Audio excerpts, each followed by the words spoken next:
इस वीडियो में हम एएमएफ पैनल के बारे में जानेंगे। यानी कि एएमएफ पैनल क्या होता है, इसका वायरिंग कैसे होता है। वायरिंग में पावर वायरिंग, कंट्रोल वायरिंग आ जाएगा। कंट्रोल वायरिंग में कंट्रोल वायरिंग ऑटो में, मैनुअल में और डीजी स्टार्ट स्टॉप सर्किट के लिए वायरिंग होगा।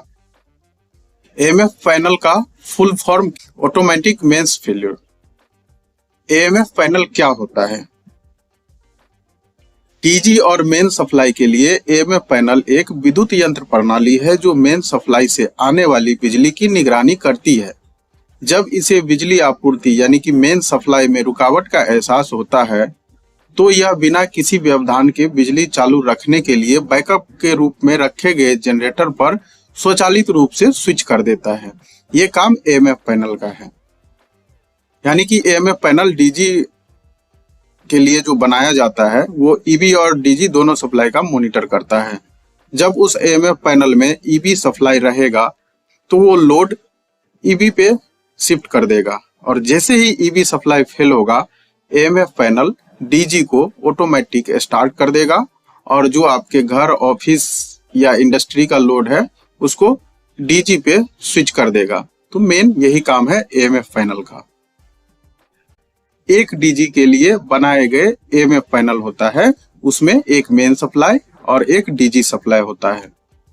यानी कि इसमें दो इनकमिंग सप्लाई होता है, ईबी सप्लाई और दूसरा सप्लाई डीजी का होगा। तो इसमें दो इनकमिंग सप्लाई हो गया और एक आउटगोइंग सप्लाई होता है। दो इनपुट हो गए, एक इनपुट हो गया मेन सप्लाई या ईबी सप्लाई जिसको बोलते हैं, दूसरा इनपुट हो गया डीजी सप्लाई और इसके आउटपुट मिलेगा कितने? एक। डिटेल्स में समझते हैं एएमएफ पैनल को। अगर मान लो ये आपका घर, बिल्डिंग, कॉर्पोरेट ऑफिस या फिर इंडस्ट्री है तो इसमें लाइट कैसे आता है? देखो, एक ट्रांसफार्मर होता है, ट्रांसफार्मर से सप्लाई आया और ये जो आपकी बिल्डिंग है, चाहे कॉर्पोरेट बिल्डिंग हो या रेसिडेंशियल बिल्डिंग हो या इंडस्ट्री हो, उसमें कनेक्ट हो जाता है। लेकिन जो छोटा घर होता है जिसमें कम लोड होता है उसमें बैकअप के लिए इन्वर्टर लोग लगा लेते हैं। यानी कि जब अगर ट्रांसफार्मर का सप्लाई फेल होगा तो उस टाइम लाइट या घर के जो इक्विपमेंट है उसको चलाने के लिए लोग इन्वर्टर यूज करते हैं। तो इन्वर्टर का एक लिमिट कैपेसिटी होता है। अगर आप बड़े बिल्डिंग में, इंडस्ट्री में, कॉर्पोरेट ऑफिस में अगर ऐसा करना चाहेंगे बैकअप के लिए, यानी कि ट्रांसफार्मर की सप्लाई अगर फेल हो जाती है, उस टाइम हमको बिजली चाहिए, तो आपको डीजी लगाना पड़ेगा। फिर जब आप डीजी लगाओगे तो इसको कनेक्शन भी करना पड़ेगा, पावर वायरिंग, ये इंडस्ट्री, हाउस या बिल्डिंग तक, ताकि डीजी सप्लाई आपको मिल सके। तो कैसे करेंगे कनेक्शन? क्या इसको इसमें जोड़ देंगे? नहीं। अगर आप ऐसा करेंगे तो जो ट्रांसफार्मर से आने वाली सप्लाई है वो आपके इंडस्ट्री या ऑफिस तक पहुंचेगा ही, साथ साथ डीजी में भी चला जाएगा सप्लाई। इससे डीजी खराब हो सकता है। या अगर लाइट ना हो, डीजी को चलाएंगे तो ट्रांसफार्मर में भी सप्लाई हो सकता है, तो इससे नुकसान है। तो ये दोनों सप्लाई आपस में मिक्सअप ना हो, इसके लिए यहाँ पे चेंज ओवर स्विच भी लगा सकते हैं। लेकिन चेंज ओवर स्विच में क्या दिक्कत होगा कि जब भी ईबी सप्लाई फेल होगा फिर आप डीजी स्टार्ट करो, चेंज ओवर को डीजी की तरफ घुमाओ, तब जाके आपको सप्लाई मिलेगा। या फिर एटीएस लगाएंगे, तो एटीएस भी लगाएंगे तो वो ऑटो ट्रांसफर स्विच होता है, उसमें भी आपको डीजी मैनुअली स्टार्ट करना ही पड़ेगा। तो ये सब झंझट को खत्म करने के लिए हम एएमएफ पैनल का यहाँ यूज करेंगे। एएमएफ पैनल क्या करेगा? जैसे ही ये मेन सप्लाई फेल होगा वो डीजी को स्टार्ट कर देगा और डीजी स्टार्ट होने के बाद ये एएमएफ पैनल तक सप्लाई आएगी और ये जो इंडस्ट्री का लोड होगा ये डीजी पे चलने लगेगा। और जैसे ही फिर मेन सप्लाई आती है कुछ देर के बाद तो ये सारा लोड मेन सप्लाई पे शिफ्ट हो जाएगा और कुछ देर के बाद डीजी बंद हो जाएगी। तो एएमएफ पैनल लगाने से ये आपके घर, इंडस्ट्री या ऑफिस का ऑटोमेशन बड़े ही आसानी से हो जाएगा। एएमएफ पैनल का पावर वायरिंग कैसे होगा उसको समझते हैं, उसके बाद कंट्रोल वायरिंग समझेंगे और फिर डीजी स्टार्ट स्टॉप सर्किट कैसे बनेगा वो भी समझेंगे। बनाने के लिए आपको बहुत सारे कंपोनेंट का जरूरत पड़ेगा, जो एक एक करके सर्किट में हम डिस्कस करते जाएंगे। यहाँ पे पावर वायरिंग करने के लिए आपको 2 कॉन्टेक्टर और 2 MCC भी लेना है। पहले कॉन्टेक्टर को हम CM बोलते हैं, कॉन्टेक्टर ऑफ मेन सप्लाई, मतलब मेन सप्लाई का ये कॉन्टेक्टर हो गया, और ये दूसरा कॉन्टेक्टर हो गया CDG, यानी कि DG सप्लाई का ये कॉन्टेक्टर हो गया। अब इसमें हमने MCC भी दिखाया है, यूज किया है। अगर आप AMF पैनल 63 एम्पियर तक बनाते हैं, 63 एम्पियर तक, तो यहाँ पे MCB भी यूज कर सकते हैं, लेकिन 63 से अगर ऊपर बनाते हैं तो मैं सजेस्ट करूंगा यहाँ पे आप MCC भी लगाओ। अब इसके अनुसार ये सारा आपको जहां बनाना है उस पैनल में आपको ये शिफ्ट कर लेना है, यानी कि इंस्टॉल कर लेना है पैनल पे, और इस हिसाब से ऐसे वायरिंग कर देना है। अब इसमें 2 पार्ट हो गया, ये हो गया मेन सप्लाई के लिए, यहाँ पे मेन सप्लाई कनेक्ट करेंगे, और ये पार्ट हो गया MCCB और कॉन्टेक्टर, यहाँ पे DG सप्लाई कनेक्ट होगा। अगर 100 एम्पियर से कम का ये पैनल बनाते हैं तो आप वायर भी यूज कर सकते हैं। यहाँ पर ये जितने भी कनेक्शन दिखाया गया वहां पे आप वायर यूज कर लीजिए। 100 एम्पियर से अगर ऊपर जाते हैं तो आप बस बार यूज कर लीजिए, ठीक है। उसके बाद क्या करेंगे, ये दोनों कॉन्टेक्टर को आपस में लूप कर देंगे। लूप करेंगे तो कोई लोग ऐसा सोच रहा होगा कि दोनों में सप्लाई एक साथ जाएगी, ये एक्सपायर होगा। नहीं, इसको कंट्रोलिंग के लिए हम एक अलग से सर्किट बनाएंगे जो आगे समझेंगे। और ये लूप होने के बाद यहाँ से एक आउटपुट सप्लाई निकल जाएगी, जहाँ पे आप लोड कनेक्ट करोगे, या आपके जो डिस्ट्रीब्यूशन पैनल है, डिस्ट्रीब्यूशन बोर्ड है, यहाँ पे आप कनेक्ट करेंगे। तो इसमें देखो 2 सप्लाई हो गया, एक मेन सप्लाई और एक DG सप्लाई, यानी कि ये दोनों इनपुट हो गए और ये लोड वाला ये आउटपुट हो गया। अगर आप वायर से अगर लूप मारोगे तो ये जो आउटपुट वाला वायर है ये आप या तो यहाँ कनेक्ट करोगे या यहाँ पे कनेक्ट करोगे। अगर बस बार से लूप करोगे तो डायरेक्ट यहाँ बस बार में होल करके 4 बस बार निकाल लेना है, और यहाँ पे जो लोड या डिस्ट्रीब्यूशन पैनल है उसको यहाँ पे कनेक्ट कर देना है। अब इसमें इंडिकेशन के लिए हम 3 MCB लेंगे और 3 लाइट। यह इंडिकेशन हमको ये दिखाएगा कि ये मेन सप्लाई पैनल में है या नहीं। इन तीनों MCB को हम R, Y और B से कनेक्ट कर देंगे। ध्यान रहे दोस्तों, ये MCB जो है, ये वाली MCB, ये 6 एम्पियर का हमको यूज करना है। अगर आप इससे कम एम्पियर रेटिंग वाले MCB लोगे तो हो सकता है महंगा भी आपको पड़े, इसलिए 6 एम्पियर वाला MCB लगाना बेटर है। तो इस तीनों MCB को एक R फेज से, एक Y फेज से, एक B फेज से कनेक्ट कर देंगे, और इसके आउटपुट को तीनों लाइट में कनेक्ट करेंगे, रेड वाला, येलो वाला और ब्लू वाला, ताकि जब भी यहाँ पे सप्लाई आएगी ये MCB हमेशा ऑन रहेगा, तो हमको इंडिकेशन मिलता रहेगा कि मेन सप्लाई हेल्दी है, और यहाँ से न्यूट्रल कनेक्ट कर देंगे। तो ये लाइट आपको 240 वोल्ट वाली लेना है, ठीक है। इस तरह से कनेक्शन कर लेना है। अब DG सप्लाई के लिए भी हम सेम सर्किट इधर बनाएंगे। 3 MCB लेंगे, 3 लाइट लेंगे और तीनों फेज से इसको कनेक्ट कर देंगे R, Y और B से। उसके बाद इसमें न्यूट्रल कनेक्ट कर देंगे, क्योंकि ये लाइट हम 240 वोल्ट की यूज कर रहे हैं। अब ये लाइट लगाने का मेन पर्पस हमारा क्या है, देखो हमने MCCB के आउटपुट से यहाँ लगाया है, तो जब ये MCCB ऑन रहेगा तभी ये लाइट ऑन होगा DG चलाने के बाद, या जब मेन सप्लाई है पैनल में और ये MCCB ऑन है तो यहाँ पे ये इंडिकेशन आएगा जब ये तीनों MCB ऑन रहेगा। तो इससे हमको ये पता चलेगा कि इसमें मेन सप्लाई हेल्दी है। अगर ये MCCB बंद होता है तो यहाँ पे ये इंडिकेशन नहीं आएगा, तो इससे ये पता चलेगा कि इस पैनल में मेन सप्लाई हेल्दी नहीं है। सेम केस DG के लिए भी होगा। तो इस तरह से ये पावर वायरिंग कंप्लीट हो गया। अब AMF पैनल का कंट्रोल वायरिंग करना सीखेंगे। तो कंट्रोल वायरिंग पहले मैनुअल मोड में बनाना सीखेंगे, उसके बाद कंट्रोल वायरिंग ऑटो मोड में बनाना सीखेंगे।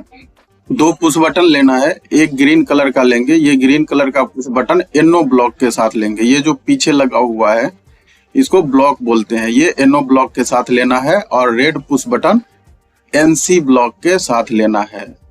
तो ग्रीन वाले पुश बटन को कॉन्टेक्टर को ऑन करने के लिए यूज करेंगे, और रेड वाले पुश बटन को कॉन्टेक्टर को ऑफ करने के लिए। एक सेलेक्टर स्विच लेना है, 2 पोल 2 वे ले लीजिए या 2 पोल 3 वे। 2 पोल 3 वे वाला लेंगे और अच्छा होगा, सभी में काम आ जाएगा। एक VMR लेंगे, वोल्टेज मॉनिटरिंग रिले, किसी भी कंपनी का ले सकते हैं आप, VMR वोल्टेज मॉनिटरिंग रिले। इसके ऊपर में देखिए L1, L2 और L3 है। तो यहाँ पे जो L1 है यहाँ पर R फेस कनेक्ट करेंगे, L2 Y फेस कनेक्ट करेंगे और L3 पर ब्लू फेस कनेक्ट करेंगे। ये रिले हमेशा वोल्टेज को मॉनिटर करता रहता है कि EMF पैनल में मेन सप्लाई है या नहीं। उसके बाद इधर देखिए 15 नंबर इसका कॉमन है, 16 नंबर NC है और 18 नंबर NO है। उसी तरह 25 नंबर कॉमन है, 26 NC है और 28 NO है। तो ये रिले 2 चेंज ओवर वाला रिले है और इस सर्किट में आपको 2 चेंज ओवर वाला रिले भी का ही जरूरत पड़ेगा। 3 चेंज ओवर वाले का मेनली जरूरत पड़ता है, लेकिन उसके लिए हम आगे जब स्टार्ट स्टॉप सर्किट बनाएंगे तो उसमें एक हम ग्लास रिले यूज कर लेंगे। ये जो सेलेक्टर स्विच है इसको EMF पैनल को ऑटो और मैनुअल में ऑन ऑफ करने के लिए यूज करेंगे। इसका 1 नंबर पोजीशन ऑटो बनाएंगे और 2 नंबर पोजीशन को मैनुअल में, यानी कि ये सेलेक्टर स्विच का पोजीशन अभी देखिए नोब 0 पे है। अगर हम 1 पे घुमाते हैं तो सारा पैनल ऑटो में काम करेगा और 2 पे घुमाएंगे सेलेक्टर स्विच को तो ये पैनल मैनुअल में काम करेगा। इस रिले पे L1, L2 और L3 यानी कि RYB का कनेक्शन कर देंगे। पिछले सर्किट में हमने इसी 3 MCB से लाइट दिखाया था, तो वही लाइट वाले MCB से लूप मार के और यहाँ पर तीनों फेस का वायर कनेक्ट कर देंगे। ये जो तीनों फेस का वायर है ये वायर कनेक्ट करना बहुत ही जरूरी है। यही रिले को वोल्टेज सेंस कराती है। अगर ये तीनों वायर कनेक्ट नहीं रहेगा तो रिले ये समझेगा इसमें वोल्टेज नहीं आ रहा है, इसीलिए ये तीनों वायर कनेक्ट करना बहुत ही जरूरी है। इसी से ये रिले वोल्टेज सेंस कर रहा है कि तीनों फेस है या नहीं। अब कंट्रोलिंग के लिए तीनों फेस में से किसी एक वायर का फेस का हम यूज करेंगे। तो हमने R फेस का यूज किया, अब चाहो तो येलो और ब्लू भी यूज कर सकते हैं। और इसमें सबसे पहले हम यहाँ से एक वायर लेंगे और इसका रिले का कॉमन पे कनेक्ट कर देंगे। तो इस सर्किट में हम कॉन्टेक्टर को ऑन कराने के लिए रिले का 25 नंबर और 28 नंबर यूज करेंगे, जिसमें 25 नंबर कॉमन है और 28 नंबर NO है। NO इसलिए कि ये नॉर्मल कंडीशन में NO रहेगा रिले, और जब इस पे वोल्टेज आ जाएगी तो ये कॉन्टेक्ट NC बन जाएगा। और साथ ही जो ये DG का कॉन्टेक्टर है उसको इंटरलॉक करेंगे मेन के साथ, ताकि अगर DG वाला जो कॉन्टेक्टर है वो ऑफ रहे तभी ये मेन कॉन्टेक्टर ऑन होगा। नहीं तो अगर DG का सप्लाई ऑन है और आप मेन को भी ऑन कर देंगे तो वो दोनों सप्लाई आपस में टकरा जाएगी। या कभी ऐसा भी होता है कि ये कॉन्टेक्टर खराब हो गया तो वो आपस में इसके पावर कॉन्टेक्ट चिपक गए हैं, और उसी कंडीशन में अगर मेन कॉन्टेक्टर भी ऑन हो जाएगा तो सप्लाई DG में चली जाएगी, इससे DG खराब हो जाएगा। इसीलिए जो इस कॉन्टेक्टर को मेन कॉन्टेक्टर को ऑन कराने के लिए, यानी कि जो कॉइल पे वायर कनेक्ट करेंगे उस वायर के सीरीज में DG कॉन्टेक्टर का NC कॉन्टेक्ट यूज करेंगे। यहाँ पे 21 नंबर और 22 नंबर जो NC है उसको हम सीरीज में कनेक्ट कर लेंगे, यानी कि एक तरफ एक वायर कनेक्ट करेंगे और दूसरे तरफ से दूसरा वायर निकाल लेंगे और इसको ले चलेंगे सेलेक्टर स्विच पे, क्योंकि सेलेक्टर स्विच को हमने ऑटो मैनुअल सेलेक्ट करने के लिए बनाया है, तो इसको सेलेक्टर स्विच पे कनेक्ट करना है। तो सेलेक्टर स्विच पे पोल 1 पे कनेक्ट करेंगे। ठीक है, ये सेलेक्टर स्विच 2 पोल 2A या 3 पोल 2A वाला ले लीजिए। 3 पोल वाला लेंगे तो आपको 3 सर्किट इसमें बनेगा, तीनों में यूज हो जाएगा। अब ये 1 नंबर इसके क्या है, कॉमन है। पोल 1 का 1 नंबर कॉमन है, और जब सेलेक्टर स्विच का पोजीशन 1 पे होगा तो 1 नंबर और A1 NC कॉन्टेक्ट बनेगा। लेकिन जब इस सेलेक्टर स्विच को हम 2 नंबर पे घुमाएंगे तो 1 नंबर और A1 NO हो जाएगा और 1 नंबर और A2 NC बन जाएगा। क्लियर? नहीं तो एक बारी इसका बैक व्यू देखिए।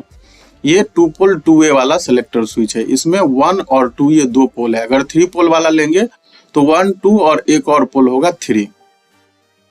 तो ये जो पोल 1 है इसको हम उपयोग कर रहे हैं मेन कॉन्टेक्टर को ऑन कराने के लिए, और जो पोल 2 है उसका उपयोग करेंगे DG कॉन्टेक्टर को ऑन कराने के लिए। अब इसमें देखिए A1 है, यानी कि जब ये सेलेक्टर स्विच 1 पर जाएगा तब 1 और A1, ये 1 और A1 NC बनेगा। और जब सेलेक्टर स्विच को 2 पे रखेंगे तो 1 और A2, 1 और A2 ये NC बनेगा। तो पहले पोल के साथ हो गया 1 A1 और A2, और दूसरे पोल के साथ हो गया 2 B1 और B2। क्लियर हो गया होगा इतना तक।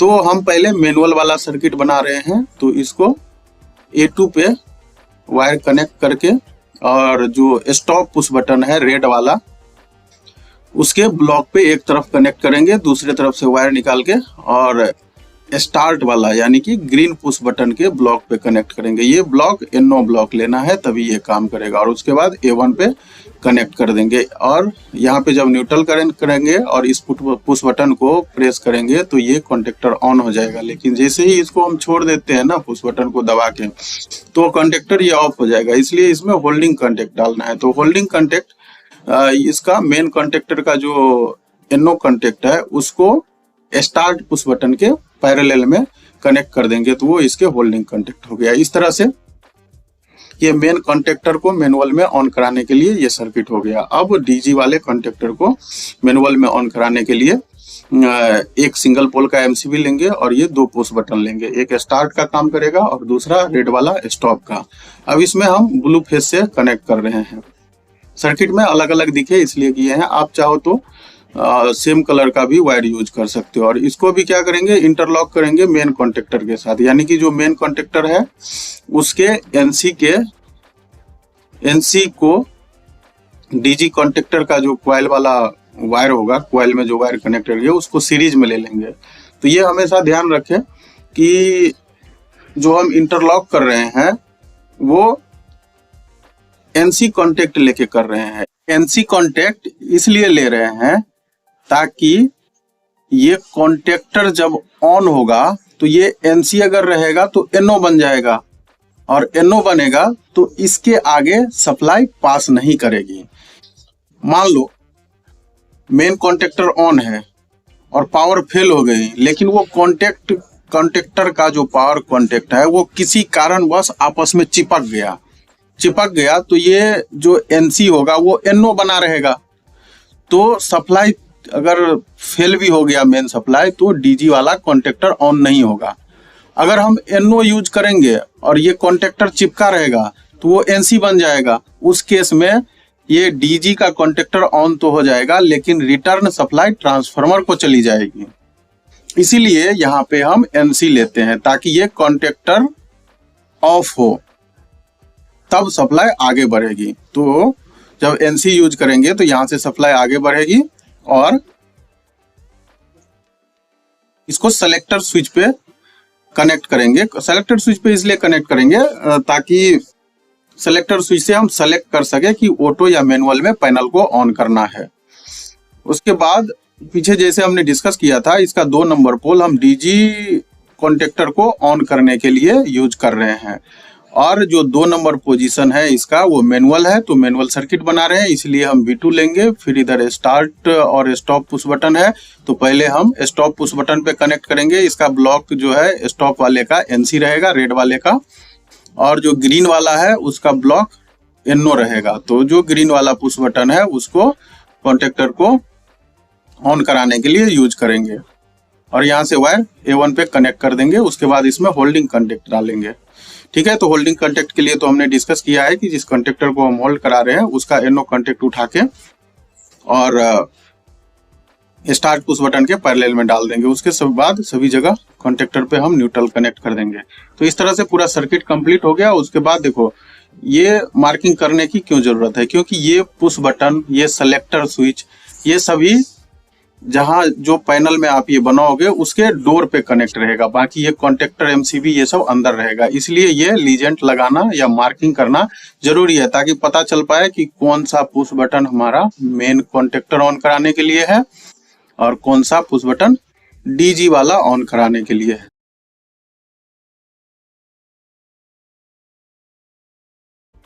फोटो सर्किट बनाने के लिए डिस्प्ले में देखेंगे तो जगह नहीं है, इसलिए हम कुछ वायरिंग और कंपोनेंट को हटा देते हैं।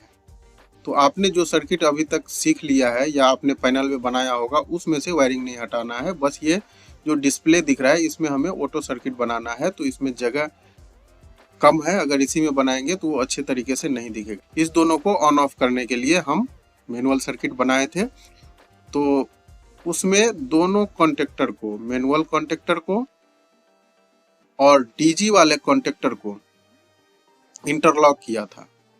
तो जो दोनों कॉन्टेक्टर को इंटरलॉक किया था उस वायरिंग को हमको एज इट इज रखना है। और ये सेलेक्टर स्विच 1 नंबर ऑटो है और 2 नंबर मैनुअल है। अब इसका जो सेलेक्टर स्विच का पोल 1 था वो मैनुअल कॉन्टेक्टर को ऑन करने के लिए यूज कर रहे हैं, और जो पोल 2 है वो डीजी कॉन्टेक्टर को ऑन करने के लिए यूज कर रहे हैं।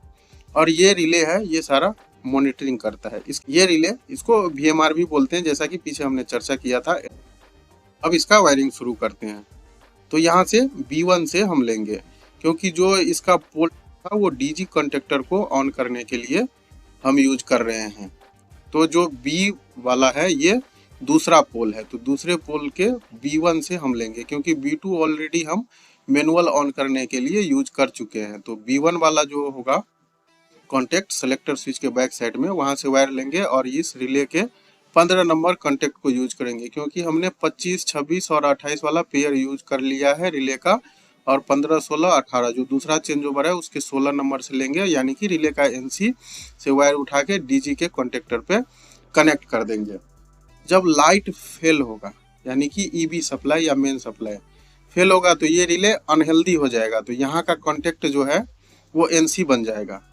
NC बनते ही ये डीजी वाला कॉन्टेक्टर ऑन हो जाएगा।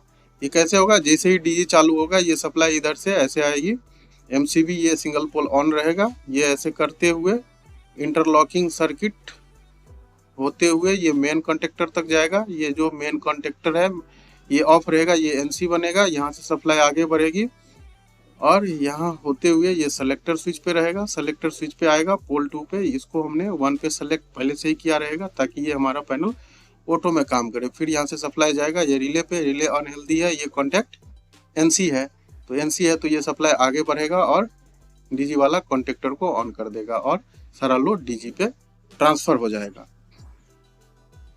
ये इस तरह से डीजी ऑन हो जाएगा। लेकिन जब मेन सप्लाई आएगी तब क्या होगा? ये रिले हेल्दी होगा, और रिले हेल्दी होगा तो ये वाला कॉन्टेक्ट जो है 15, 16 NC से NO बन जाएगा। तो यहाँ से सप्लाई फिर आगे नहीं बढ़ेगा, तो ये डीजी वाला कॉन्टेक्टर ऑफ हो जाएगा। अब हम जो मेन कॉन्टेक्टर है उसको ऑन करने के लिए सर्किट आगे बनाते हैं। अब देखो 2 कंडीशन है। अगर आप डीजी से मेन सप्लाई पे सप्लाई को चेंज होने में चाहते हैं कि कुछ टाइम डाल दें, 2 सेकेंड, 5 सेकेंड या 10 सेकेंड, उतने सेकेंड के बाद ये हमारा डीजी से लोड मेन पे ट्रांसफर हो, तो एक टाइमर यूज करना पड़ेगा। अगर नहीं आप चाहते हैं कि गैप ना हो, डीजी से जब मेन सप्लाई ट्रांसफर होगा उसके बीच में गैप ना हो, तो आप टाइमर नहीं यूज करना है, आपको सीधे A2 से वायर उठा के यहाँ पे डाल देंगे।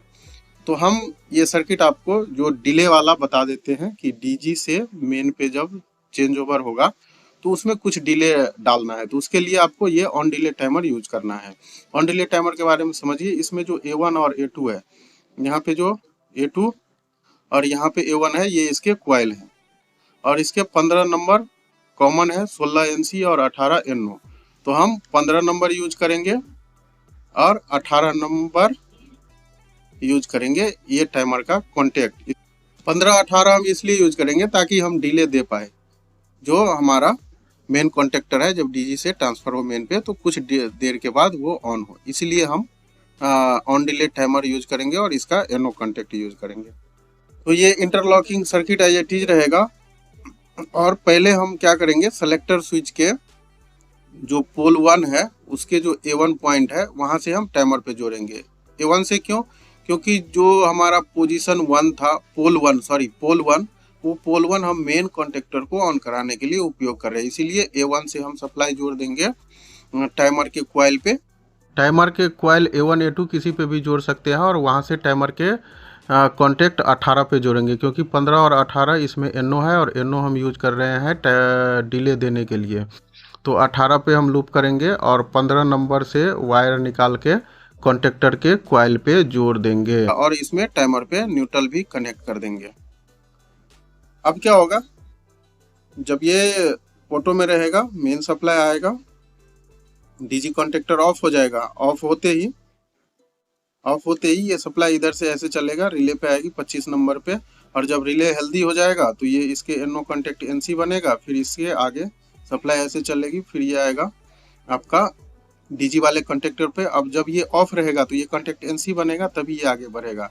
अगर ये एनसी नहीं बनेगा तो ये सप्लाई आगे नहीं बढ़ेगी और आपका सर्किट ऑन नहीं होगा। फिर ये इस तरह से सेलेक्टर स्विच पे आएगा पोल 1 पे, और ये सेलेक्टर स्विच को 1 पे सेलेक्ट करके रखना है, और यहाँ से सप्लाई आगे बढ़ेगा, ये टाइमर के कॉइल पे जाएगा और टाइमर ऑन होगा। और अगर इसमें आप टाइमर में यहाँ पे जो है डिले अगर आप 5 सेकेंड डालोगे तो वो 5 सेकेंड तक वेट करेगा। उसके बाद 5 सेकेंड के बाद ये 15 नंबर से सप्लाई आएगी। ऑन डिले है तो ऑन डिले का मतलब हुआ ऑन होने में देरी, तो 5 सेकेंड आप टाइम डालेंगे तो वो 5 सेकेंड के बाद वो एनो कॉन्टेक्ट एनसी बन जाएगा, फिर ये कॉन्टेक्टर पे सप्लाई आएगा और ये कॉन्टेक्टर ऑन हो जाएगा। तो इस तरह से ये एएमएफ पैनल को ऑटो में ऑन करने का सर्किट कंप्लीट हो गया। अब हम लोग आगे देखेंगे कि डीजी को मैनुअल में और ऑटो में स्टार्ट करने के लिए कैसे बनता है। एएमएफ पैनल के अंदर जो डीजी स्टार्ट स्टॉप सर्किट होता है, डीजी को ऑटो में स्टार्ट करने के लिए और मैनुअल में स्टार्ट करने के लिए वो बनाना अब हम सीखेंगे। इमरजेंसी पुश बटन लेना है एनसी ब्लॉक के साथ, ऑटो मैनुअल सेलेक्टर स्विच लेना है, 1 पोल 2 वे वाला सेलेक्टर स्विच ले लीजिए। इसमें पोजीशन 1 को हम मैनुअल बनाएंगे और पोजीशन 2 को ऑटो बनाएंगे। पिछले सर्किट में हमने 2 पोल 2 वे वाला सेलेक्टर स्विच लिया था। अगर ये स्विच अगर नहीं लेना आप चाहते हैं तो जो 2 पोल 2 वे वाला जो स्विच लिया था उसको 3 पोल 2 वे वाला स्विच लेना पड़ेगा, और जो तीसरा पोल होगा उसको हम डीजी को ऑटो और मैनुअल में ऑन ऑफ करने के लिए यूज करेंगे। तो हम यहाँ इस सेलेक्टर स्विच से समझ लेते हैं। 1 नंबर इसका मैनुअल रखेंगे और 2 नंबर पोजीशन ऑटो रखेंगे। डीजी को स्टार्ट करने के लिए ग्रीन पुश बटन लेना है एनओ ब्लॉक के साथ, और डीजी को स्टॉप करने के लिए रेड पुश बटन लेना है एनसी ब्लॉक के साथ। एक 2NO 2NC वाला कॉन्टेक्टर लेना है, इसके जगह ग्लास रिले भी यूज कर सकते हैं। इस रिले का हम नाम दे देते हैं क्रैंकिंग रिले। ये जो 2NO 2NC वाला कॉन्टेक्टर है इसका नाम हम दिया CR, यानी कि क्रैंकिंग रिले, जो डीजी को क्रैंक देता है स्टार्ट होने के लिए। एक MCB लेना है 2 पोल वाला। उसके बाद इस MCB को हम पॉजिटिव और निगेटिव मार्किंग कर देते हैं ताकि वायर कनेक्ट करने में आसानी हो। और ये एक कनेक्टर यूज करना है एएमएफ पैनल के अंदर। इस कनेक्टर पे जो डीजी से बैटरी का वायर आ रहा है उसको यहाँ पे पॉजिटिव कनेक्ट करेंगे और इस जगह पे निगेटिव। अब अगर डीजी में सिंगल बैटरी है तो वो 12 वोल्ट का होगा, तो 12 वोल्ट वाले डीजी में जो 12 वोल्ट का सेल्फ होगा, सिंगल बैटरी लगा होगा, तो वहां पे ये क्रैंकिंग रिले 12 वोल्ट वाला यूज करना होगा। और जहां डीजी 24 वोल्ट से स्टार्ट होता है वहां पर इस क्रैंकिंग रिले को 24 वोल्ट कॉइल सप्लाई वाला लेना है। यानी 12 वोल्ट के लिए हमको 12 वोल्ट वाला लेना है, और जहां डीजी में 24 वोल्ट मिलेगा डीजी से, वहां पे क्रैंकिंग रिले 24 वोल्ट वाला लेना है। तो ये आपको बिल्कुल ध्यान रखना है। अगर 24 वोल्ट की जगह 12 वोल्ट लोगे तो पता ही है क्या होगा। अब इस तरह से हम इसमें वायर कनेक्ट कर देंगे एमसीबी के इनकमिंग में पॉजिटिव और निगेटिव, और आउटगोइंग से हम पॉजिटिव वायर उठाएंगे और इमरजेंसी पुश बटन पे कनेक्ट कर देंगे एक तरफ। इसको मशरूम हेड पुश बटन भी बोलते हैं। ये एनसी ब्लॉक के साथ लेते हैं इस सर्किट में, और वहां से इस सेलेक्टर स्विच पे कनेक्ट कर देंगे। ये सेलेक्टर स्विच 1 पोल 2 वे वाला है। इसमें 1 नंबर और A1 रहेगा और A2 रहेगा बैक साइड में लिखा हुआ। जब इस सेलेक्टर स्विच को 1 पे घुमाओगे तो 1 नंबर और A1 NC रहेगा और 1 नंबर और A2 NO रहेगा। लेकिन जब इसको 2 नंबर पे घुमाओगे तो 1 नंबर और 2 नंबर NC बनेगा और 1 नंबर और A1 NO बन जाएगा। तो पहले हम मैनुअल सर्किट बना रहे हैं, इसीलिए हम इसको A1 पे वायर कनेक्ट करेंगे और A1 से स्टार्ट पुश बटन पे कनेक्ट करेंगे। ये start push button NO block के साथ होगा और इसके बाद हम NC ब्लॉक वाले जो रेड पुश बटन है DG को स्टॉप के लिए वहां पे कनेक्ट करेंगे और यहाँ से उठा के वायर कनेक्ट कर देंगे हम क्रैंकिंग रिले पे A2 पे। फिर यहाँ से निगेटिव वायर उठाएंगे और इस क्रैंकिंग रिले पे वायर कनेक्ट कर देंगे।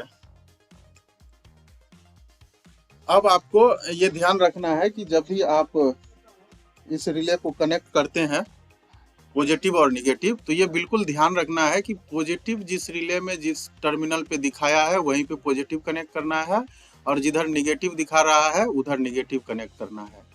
तो पॉजिटिव वाले पे पॉजिटिव होना चाहिए और निगेटिव पे निगेटिव कनेक्ट होना चाहिए। ये बिल्कुल उल्टा नहीं होना चाहिए, ये आपको ध्यान रखना है। अब देखो इतने से नहीं हो पाएगा क्योंकि हम पुश बटन को प्रेस करेंगे तब तो ऑन हो जाएगा, लेकिन जैसे ही उसको वापस छोड़ देंगे तो वो ऑफ हो जाएगा। तो उसके लिए होल्डिंग कांटेक्ट देना है। तो होल्डिंग कांटेक्ट क्या करेंगे, इसी क्रैंकिंग रिले का जो NO कांटेक्ट है उसको स्टार्ट पुश बटन के साथ कनेक्ट कर देंगे कुछ इस तरह से। और अब यहाँ पे जो क्रैंकिंग रिले का NO है ये पोटेंशियल फ्री कांटेक्ट यूज करेंगे DG को स्टार्ट करने के लिए। तो यहाँ से 2 वायर उठाएंगे 13 नंबर और 14 नंबर से और टर्मिनल पे कनेक्ट कर देंगे। इस टर्मिनल से वायर उठा के DG में कनेक्ट कर देंगे। तो इस तरह से ये मैनुअल में DG को ऑन करने के लिए सर्किट बनके तैयार हो गया। अब ऑटो में ऑन करने के लिए हमको VMR रिले का एक पोटेंशियल फ्री कांटेक्ट चाहिए। पिछले वीडियो में हमने इस VMR रिले का यूज कर चुके हैं। ये VMR रिले 2 चेंज ओवर वाला है। 25, 26, 28 एक चेंज ओवर है जिसको हम मेन कंडक्टर को ऑन कराने के लिए यूज किए थे और दूसरा चेंज ओवर 15, 16 और 18 है। इसको DG कंडक्टर को ऑन कराने के लिए उपयोग हमने ऑलरेडी कर लिया है, लेकिन हमको एक कंडक्टर और चाहिए DG circuit start stop on off करने के लिए। तो हमको एक 2NO 2NC वाला कंडक्टर यूज करना पड़ेगा या ग्लास रिले यूज करना पड़ेगा। लेकिन कॉन्टेक्टर और ग्लास रिले यूज करेंगे तो फिर हमको DG को बंद होने के लिए टाइम डिले देने के लिए टाइमर का उपयोग करना पड़ेगा। तो हम इस वीडियो में क्या करेंगे कि टाइमर ही डायरेक्ट यूज करेंगे, कॉन्टेक्टर और ग्लास रिले ना यूज करके हम टाइमर यूज करेंगे जिससे हमारा कॉस्ट बच जाएगा। तो ये टाइमर जो होगा वो ऑन डिले टाइमर होगा और इस टाइमर का हम नाम दे देंगे VMRX। अब इसका जो A1 होगा, A1 टर्मिनल, A1 और A2 कॉइल होता है टाइमर का। तो A1 हम कनेक्ट कर देंगे इस रिले के 28 नंबर पे। यहाँ से वायर हम 28 पे कनेक्ट कर देंगे और A2 जो कॉइल है वहाँ पे न्यूट्रल चाहिए क्योंकि ये जो टाइमर हम यूज कर रहे हैं वो 240 कॉइल वोल्टेज वाला। तो इसको न्यूट्रल हम कनेक्ट कर देंगे यहाँ पे मेन पे।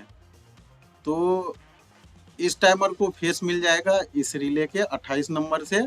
जब रिले हेल्दी होगा यानी कि अंडर वोल्टेज, ओवर वोल्टेज या किसी भी तरह का फॉल्ट नहीं होगा तो रिले हेल्दी होगा, तो यहाँ से इसको वोल्टेज मिलेगा और ये टाइमर के कॉइल हेल्दी हो जाएगा और न्यूट्रल मिल जाएगा कंट्रोलर के न्यूट्रल से। तो ये रिले जैसे हेल्दी होगा तो फिर टाइमर पे भी सप्लाई चला जाएगा। अब इस टाइमर के बारे में समझिए। ये टाइमर का जो A1 और A2 है वो कॉइल है। ये टाइमर हमको 240 वोल्ट वाला लेना है। इसका जो 15 नंबर है वो कॉमन है और 16 नंबर NC है। तो इस वीडियो में हम सर्किट को बनाने के लिए 15 नंबर और 16 नंबर का ही उपयोग करेंगे। अब ये सेलेक्टर स्विच का जो A2 पॉइंट है वो हम ऑटो के लिए यूज कर रहे हैं। तो A2 से वायर उठाएंगे और 15 नंबर जो टाइमर का कॉमन है उस पर कनेक्ट कर देंगे और दूसरी तरफ 16 नंबर से वायर उठा के क्रैंकिंग रिले के A2 पर कनेक्ट कर देंगे। तो इस तरह से ये सर्किट पूरा कंप्लीट हो गया। अब ये काम कैसे करेगा वो समझो। अगर मेन सप्लाई है तब तो DG बंद हो जाएगा, लेकिन मेन सप्लाई जैसे ही फेल होगा, ये 15 नंबर और 16 नंबर NC है, तो ये पॉजिटिव इधर से घूमता हुआ सेलेक्टर स्विच को 2 पे रखेंगे ऑटो में ऑन करने के लिए। तो 2 पे रखेंगे तो ये सप्लाई इधर से 15 नंबर पे आएगा और 16 नंबर टाइमर के कांटेक्ट से निकलता हुआ क्रैंकिंग रिले के कॉइल पे जाएगा। क्रैंकिंग रिले ऑन हो जाएगी और इसके जो NO कॉन्टेक्ट है वो NC बनेगा। NC बनते ही कंट्रोलर को कमांड जाएगी DG कंट्रोलर को और DG ऑन हो जाएगा। फिर उसके बाद इस पे DG पे लोड शिफ्ट हो जाएगा। लेकिन कुछ देर के बाद जब मेन सप्लाई आती है तब क्या होगा, VMR रिले हेल्दी होगा। रिले हेल्दी होते ही ये जो कॉन्टेक्ट है VMR का 28 नंबर वहां से टाइमर को कनेक्ट किए हैं और यहाँ पर मेन सप्लाई का न्यूट्रल कनेक्ट है, तो इस पे टाइमर पे वोल्टेज आ जाएगा कॉइल पे। लेकिन DG में को बंद होने के लिए हम टाइमर में डिले सेट कर देते हैं, 2 मिनट 3 मिनट 5 मिनट। मान लो हमने 2 मिनट का इसमें डिले सेट कर दिया जी।